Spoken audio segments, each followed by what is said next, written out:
Bonjour et bienvenue dans ce nouvel épisode des Harry contre-attaque. Bonjour! Aujourd'hui, on vous parle de Bernard et Bianca. Oui, vous vous dites probablement que c'est un film qui a aucun rapport avec les relations internationales. Sauf que la réalité, c'est que c'est tout le contraire. Oui, ou encore, vous ne savez aucunement c'est quoi ce film parce qu'il est sorti en 1977. OK, donc, en gros, l'histoire de Bernard et Bianca, c'est l'histoire d'une petite fille qui s'appelle Penny, qui a été capturée par Medusa pour qu'elle lui trouve un diamant qui est dans un puits que seuls les enfants peuvent accéder à cause de leur petite taille. Elle cherche ce diamant-là, puis elle envoie une bouteille à la mère pour demander de l'aide. La petite Penny, qui est âgée de, je pense, 6 ans maximum, envoie une bouteille à la mère et cette bouteille est réceptionnée par des souris. Et donc, la bouteille est récupérée par en français, c'est la SOS, la société SOS. Puis, dans le fond, c'est l'équivalent de l'ONU. Et maintenant, j'imagine que vous êtes capable de faire des liens avec les relations internationales. Et donc, la SOS Société va envoyer Bianca. Oui, et Bianca va demander que Bernard l'accompagne. Et ensemble, ils forment le duo qui va aller aider Penny à se sortir de cette situation. Société, nous sommes là pour vous aider. Quels que soient vos problèmes, nous les réglerons nous-mêmes. Maintenant, comme vous avez pu le deviner, je pense qu'on a beaucoup d'éléments des relations internationales. Premièrement, le film est sorti en 1977. Qu'est-ce qu'il y avait en 1977? Beaucoup de choses et beaucoup d'événements historiques. Comme la guerre froide. Ouh. La guerre froide, c'est une guerre où que les États-Unis affrontent l'Union soviétique russe, URSS, mais de façon indirecte, donc par des guerres interposées. Par des guerres de proxy. Et donc, pendant cette période-là, il y a aussi un élément clé aux États-Unis et dans le monde entier, c'est la projection vraiment importante du soft power américain. On le rappelle, le soft power, c'est l'attraction culturelle, économique ou politique d'un État qui lui permet d'obtenir des gains à part la suite politique auprès de d'autres États. Oui, puis pendant la guerre froide, le soft power américain, il était vraiment... il s'en allait vers son apogée parce que c'était vraiment question d'influencer tout pays communiste par sa culture, par sa victoire au sport. Et je veux dire, il y a même eu une compétition à l'espace entre les États-Unis et l'URSS. Donc, c'est vraiment dans ce contexte-là que le film sort. Exactement. Mais c'est aussi important de noter que même s'il y a une forte projection à l'époque du soft power américain sur l'ensemble du monde à cause de sa rivalité envers l'URSS et le communisme, c'est aussi une période de détente de la guerre froide, étonnamment. Les conflits ne s'arrêtent pas. Il y a la guerre du Vietnam qui arrive en parallèle, mais c'est un moment de la guerre froide où on a une petite accalmie, on a la signature des traités de différents traités, les SALT 1 et 2, qui va limiter les armements défensifs antimissiles et qui va geler pour 5 ans le développement de nouvelles armes nucléaires. Et le SALT 2 va réitérer cette décision de diminuer la course à l'armement que les États-Unis et l'URSS s'étaient donné depuis le début de la guerre froide. Et aussi, entre 1969 et 1973, il y a la connaissance mutuelle des deux Allemagnes qui rentrent à l'ONU. Puis aussi, il y a les accords d'Helsinki qui va être signé par 33 États européens, l'URSS, le Canada et les États-Unis, qui va favoriser plus de coopération entre les États, la libre circulation des personnes et le respect des droits humains.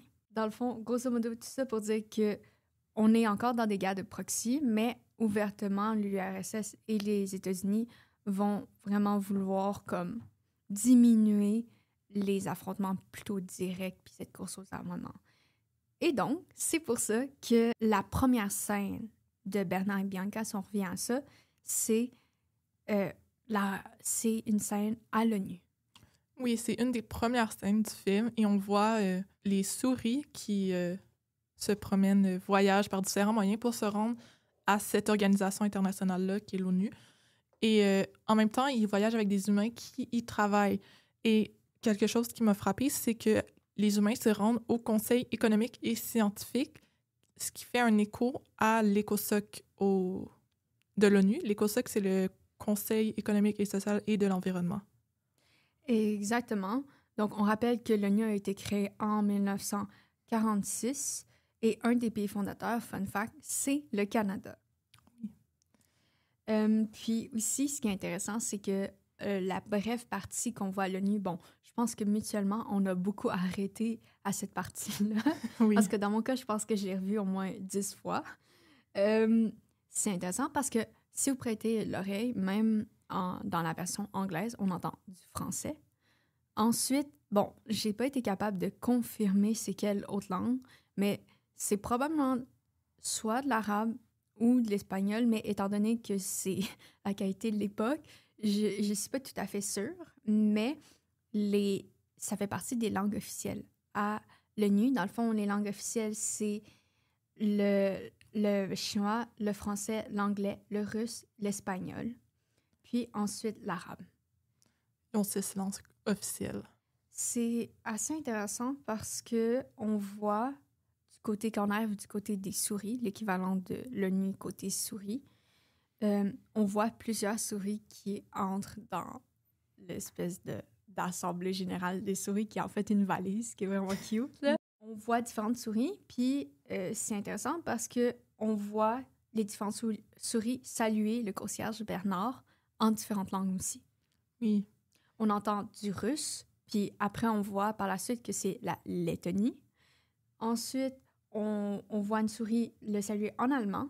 Puis ensuite, étonnamment, c'est là où les RI rentrent vraiment en jeu, puis le soft power américain rentre pas mal en jeu, c'est qu'on voit une souris qui porte visiblement un habit traditionnel du Moyen-Orient. Probablement que moi, personnellement, j'associerais à l'Arabie saoudite, mais qui salue Bernard en français. Je tiens à rappeler qu'à cette époque, les États-Unis et la France ont une relation très complexe de rivalité parce qu'il y a eu une espèce de tentative de rapprochement, mais quand Nixon a décidé d'annuler la convertibilité du dollar américain en or, les choses se sont gâchées et la France a estimé que, sous Pompidou, à ma connaissance, estimé qu'il s'agissait d'une ingérence des États-Unis sur leur politique monétaire personnelle. Et donc là, on voit clairement qu'il y a une tentative des États-Unis de flatter la France. Parce que si on se souvient bien, la France a eu beaucoup de colonies en Afrique du Sud et un petit peu au Moyen-Orient. Donc, le but est comme de reconnaître l'influence de la France sur ces régions-là. Oui. Mais aujourd'hui, je dirais que ça passe vraiment pas. Écoute, on a vu ce film-là, on n'était pas ensemble, mais j'étais comme malaisée de voir cette scène-là. C'est comme si c'était plus... Ben, ça n'est plus admissible aujourd'hui parce que c'est une vision très colonisatrice. Et bon, pour en revenir au film, c'est pas la seule chose qui dérange d'un point de vue moderne. Non, surtout qu'un autre truc qui, clairement, là, comme là, c'est vraiment les États-Unis pour une projection de soft power, là, ça envoie pas tout à fait le bon message, surtout avec nos yeux d'aujourd'hui. Donc, on entrevoit la Chine, puis ça fait écho au début de rapprochement entre les États-Unis et la Chine parce que Nixon a été invité en 1972 par Mao Zedong en Chine. Mais, d'un autre côté, c'est vraiment malaisant parce que on voit pas aucun pays africain. On voit juste Afrique. Oui, ça fait quoi un peu au découpage qu'il y a eu de l'Afrique, où que les grandes puissances se sont juste découpé le continent africain, puis sans tenir compte des populations qu'il y a là. Donc, c'est un peu malaisant parce que nous, on sait que chaque pays de l'Afrique doit être représenté et tout, puis ils le sont pas. Exactement. Surtout qu'à cette époque-là, on est en pleine décolonisation. Fait que c'est comme si les États-Unis, d'un côté, ils essaient d'empêcher différents pays de rejoindre les communistes, mais dans un autre sens, dans ce dessin animé-là, on écrit juste Afrique. Ça peut faire un peu écho au mouvement contestataire qu'il y a eu suite aux 14 points de Wilson, parce que dans les 14 points de Wilson, un de ces 14 points, c'est justement de dire que tout peuple est libre d'avoir son propre pays, de s'autodéterminer. J'ai pas les termes exacts, mais plusieurs pays qui étaient colonisés, on pensait que c'était un appel pour eux à obtenir leur indépendance de leur de leur colonisateur. Là. Exactement, surtout que quand on sait qu'un ancien empire colonial a quand même fait des mouvements en faveur d'une indépendance de leur ancienne colonie et des autres colonies en Afrique. Par exemple, en 1961, la reine Elisabeth est allée au Ghana et empêché la République du Ghana de tomber entre les mains des communistes. Donc, de facto, elle a accepté de danser avec un homme africain, ce qui ne se faisait pas à l'époque. Et donc, si l'Empire britannique reconnaît depuis 1961, d'une certaine manière, que les colonies ont leur propre voix et qu'il faut coopérer avec eux, puis aussi, on se rappelle que l'Empire britannique a quand même, en fait, la Grande-Bretagne, la reine Elisabeth a poussé fort pour dénoncer l'apartheid en Afrique du Sud.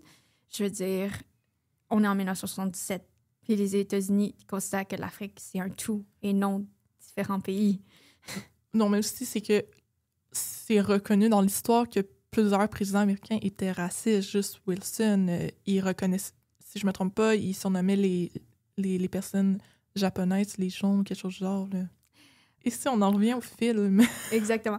Si on revient au film, donc c'est quand même vraiment intéressant de regarder les interactions entre les différents représentants. Puis aussi, c'est très drôle parce que dans l'assignement des places, on voit, premièrement, on voit super rapidement la Turquie. On voit genre 3 secondes, même pas, la Turquie. Il a vraiment fallu que je fasse pause plusieurs fois, que je retourne parce que je sais vraiment pas sûre d'avoir vu. Fait on voit la Lettonie, on voit la France, on voit, évidemment, les États-Unis, on voit pas quelqu'un des États-Unis, mais c'est clair que tout ça est flagué États-Unis.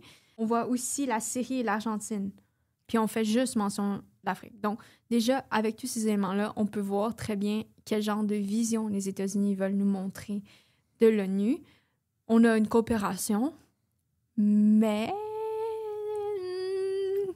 je ferais remarquer qu'il n'y a pas de carton Russie. Ou de l'URSS. Exactement, plutôt de l'URSS à l'époque, my bad. Mais on voit la Lettonie. Lettonie qui est un État soviétique. En effet. Et aussi, il faut rappeler que le Comintern, qui est genre l'organisation russe qui regroupe communiste soviétique qui regroupe tous les pays, son siège social est à Moscou. Et c'est pas en Lettonie, donc c'est vraiment de ne pas reconnaître sa puissance contestatrice de la part des États-Unis. Exactement. Puis si on revient au film, cette scène-là, tous les délégués sont arrivés et là, la séance commence. Premièrement, c'est intéressant, on a un chairman, donc un secrétaire général. Donc, ça marche exactement comme une assemblée générale de l'ONU. Puis on a plus l'impression que ça représente l'assemblée générale de l'ONU que, mettons, au Conseil de sécurité, avoir le nombre de souris représentant les différents pays qui sont présentes. Oui. Et pour nos éditeurs qui sont un peu moins connaisseurs sur le sujet, est-ce que tu peux expliquer en quelques mots le Conseil de sécurité? Donc, le Conseil de sécurité est composé de 10 États membres, donc 5 membres permanents qui sont les gagnants de la Deuxième Guerre mondiale, basically. Donc, on a la France, la Russie, les États-Unis, la Grande-Bretagne et la Chine, qui a été rajoutée sous la pression, à cette époque-là aussi, sous la pression des États-Unis. Puis aussi, il y a les 5 autres, c'est des États membres qui sont non permanents. Dans le fond, ils vont être élus pour des mandats de 2 ans. Pour continuer, c'est quand même intéressant parce que, là, le secrétaire général va demander aux souris scouts d'amener la bouteille. Mais nous, ça nous fait plutôt penser au casque bleu. Oui. Et pour la petite histoire, les casques bleus ont été fondés, en d'autres, par le Lester B. Pearson. qui fut premier ministre et qui a reçu le prix Nobel de la paix. Et Lester B. Pearson vient du Canada. Donc, une petite fierté canadienne. Et pour en revenir à ce qu'ils font, les casques bleus, dans le fond, c'est une force, si je peux dire, non armée, parce que ils vont aller aider. Ils vont dans les pays où il y a une guerre, mais ils n'ont pas le droit, ils sont pas là pour tirer. Ils vont seulement utiliser leur arme si leur vie est en danger. Donc, ils peuvent aller là pour fournir de la nourriture, des abris ou des trucs comme ça, mais ils vont pas aller là combattre. Le but des casques bleus n'est pas de combattre, mais dans les faits, effectivement, comme Laurence l'a expliqué, ils peuvent être amenés à combattre. Seulement si leur vie est réellement menacée. Donc, pour nous, les scouts, les souris scouts, c'est comme les casques bleus. Oui, et puis là, ils demandent qui veut y participer. Et là, t'as Bianca qui veut absolument le faire. Et là, ça m'emmène à ma deuxième critique parce que le secrétaire général, le chairman, il dit en anglais qu'ils sont plus comme dans les old days où que la femme pouvait tout faire. Les old days, ça fait clairement référence aux guerres mondiales où les femmes ont été appelées à aller travailler pour fournir des munitions ou de la nourriture aux hommes au front. Et là, c'est vraiment de dire la femme n'a plus le rôle qu'elle avait réussi à acquérir. Et plusieurs fois dans le film, on voit une image très stéréotypée d'une femme qui, moi, m'a dérangée, mais comme c'est en 1977, ça explique les choses, mais ça n'excuse pas tout. Au moins, on évolue. Exactement, parce que c'est clair qu'à cette époque-là, partout dans le monde, je pense qu'il y a une revendication beaucoup plus importante de la place des femmes sur le marché du travail. Je pense qu'il y a une émancipation du rôle traditionnel et les États-Unis ont plutôt tendance à vouloir prendre l'approche de « oui, nous présentons une femme qui prend sa place et qui lève la main en mode « je veux le faire ». Et la réponse du chairman, c'est « it's highly unregular ». Mais en même temps, tu sais, les temps évoluent. Fait que c'est une concession à demi arrachée, là. On s'entend, là? C'est très paradoxal parce qu'il la laisse faire, mais en même temps, il y a toutes les visions caractéristiques de toutes les femmes dans le film qui sont très stéréotypées, très « oh mon Dieu, la femme doit se faire protéger par l'homme, la femme est là pour l'homme ». Et c'est vraiment pas la vision de la femme indépendante qu'on a aujourd'hui, bien que Bianca se porte volontaire à chaque fois pour aller aider. Exactement, mais son attitude tout au long du film est très stéréotypée et continue de cantonner la femme à un certain rôle. Par exemple, le fait qu'elle mette du parfum, c'est tout à fait correct de mettre du parfum, mais c'est juste qu'on met tellement l'emphase, puis c'est tellement un élément qui fait en sorte que des crocodiles les repèrent. Fait que je dis juste que c'est vraiment... La féminité de la femme est plutôt mise en avant comme un défaut qu'une qualité dans ce film-là, malgré le fait que, à demi-mot, les États-Unis font comme, à travers cette projection de soft power, oui, on supporte quand même les mouvements de la femme, mais... Mais en même temps, pas trop. Exactement. Donc, tu sais, c'est relativement dérangeant. Puis même pour Madame Medusa, le fait est qu'on représente une femme comme étant simplement à l'argent, puis que la seule chose qui intéresse ce vilain-là, c'est d'obtenir un gros diamant. C'est très stéréotypé. Mais en même temps, je tiens quand même à préciser que son acolyte, qui est un homme, n'est pourtant pas glorifié quand même. Là. Je tiens à préciser qu'il n'y a pas une comparaison de l'un est plus intelligent que l'autre ou comme... On s'entend que Medusa est une bonne manipulatrice et fait une bonne vilaine pour un film de Disney, là. Mais quand même, son côté très superficiel, très hystérique, ne montre pas un portrait très flatteur de la femme. Puis aussi, ben, c'est quand même intéressant le fait que les États-Unis représentent l'ONU, l'équivalent souris de l'ONU, comme étant un forum pour demander de l'aide. C'est extrêmement ironique. Parce que, dans les faits, l'ONU n'est pas un forum pour demander de l'aide. L'ONU est un forum de discussion entre les États, et pourtant, là, on a une personne dite civile, qui n'est pas une représentante d'un autre État, qui demande de l'aide. Les représentants des différents États peuvent porter un message. puis à l'Assemblée générale de l'ONU. Et c'est vrai que des organisations non gouvernementales comme Médecins sans frontières peuvent être amenées à amener un témoignage à l'Assemblée générale ou au Conseil de sécurité, mais c'est pas nécessairement là que des sanctions ou une aide directe va être allouée. Puis c'est genre, par exemple, le conflit israélo-palestinien, là, c'est même si des représentants de MSF, Médecins sans frontières ou Médecins du monde vont plaider en faveur d'une pression pour réouvrir les voies d'entrée pour laisser entrer de l'aide humanitaire, c'est pas là ils vont rendre responsable un État de leurs actions. C'est plutôt aux cours internationales. Oui, comme la Cour internationale de justice, la CIJ. En bref, l'ONU et ses organismes, c'est vraiment entre États. Donc, c'est un État contre un autre État, c'est des États ensemble et c'est pas des personnes individuelles comme Anne qui pourraient nécessairement aller là dire « Moi, j'ai un problème dans mon pays ». Il y a des étapes avant de se rendre là. Exactement. Puis, non seulement l'individu ne peut pas aller là, mais il faut qu'il passe par un acteur du système international qui a une personnalité juridique reconnue dans le système international, soit un État, une organisation non gouvernementale, a une personnalité partielle dans le système international. C'est par ces tribunaux-là, cours-là, que des individus peuvent avoir accès à l'ONU de façon générale, entre grosses guillemets, mais sinon, l'ONU reste entre États.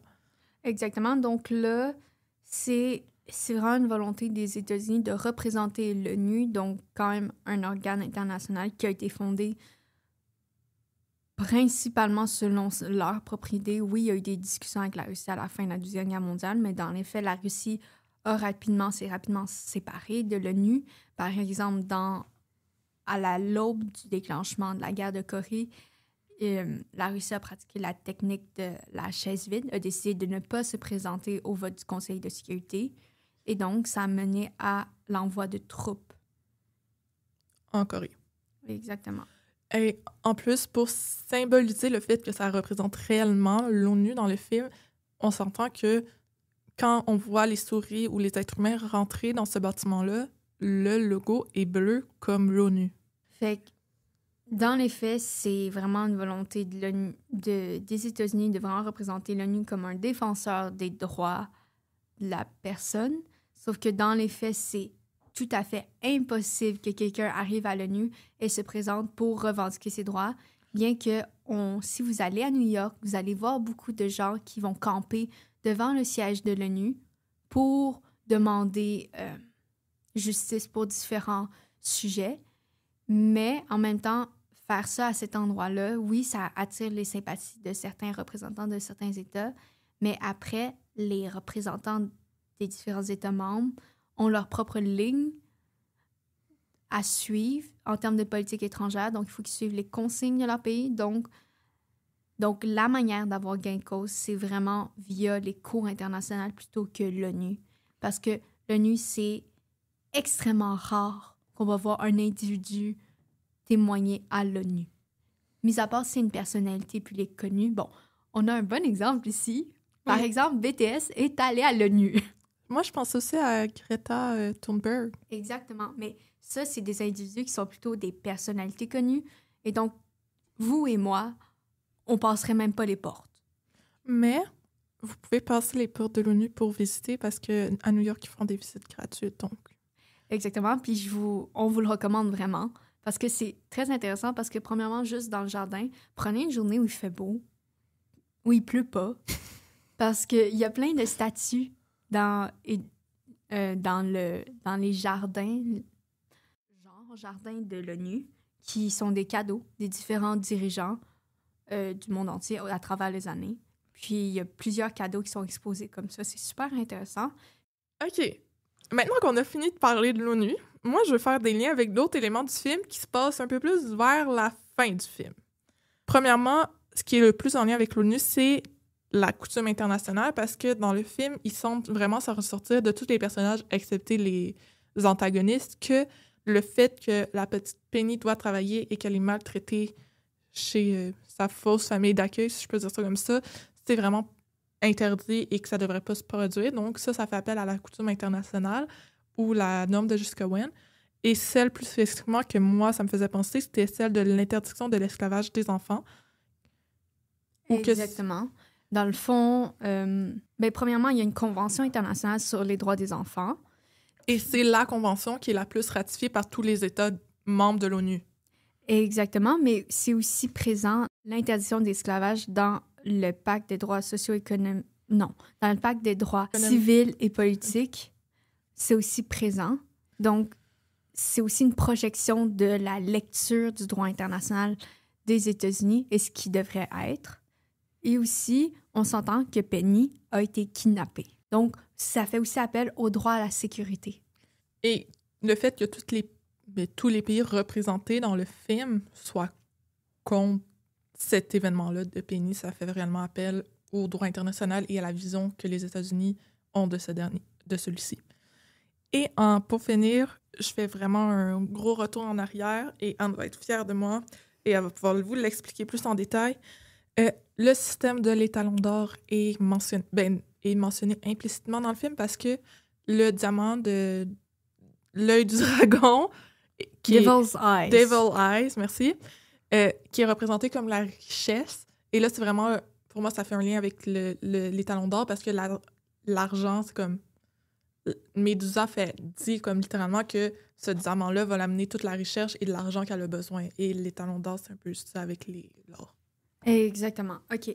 Donc, si on fait un gros retour en arrière historique, dans le fond, l'étalon d'or, c'est le concept selon lequel qui a été mis en place par l'Empire britannique, à ma connaissance, et qui garantit une certaine convertibilité de l'argent en or. C'est quelque chose que les États-Unis ont maintenu pendant un temps, jusqu'à temps qu'ils soient incapables de maintenir cette conversion-là, parce que jusque dans les années 70 environ, on pouvait aller à la banque puis échanger $1 américain contre de l'or directement.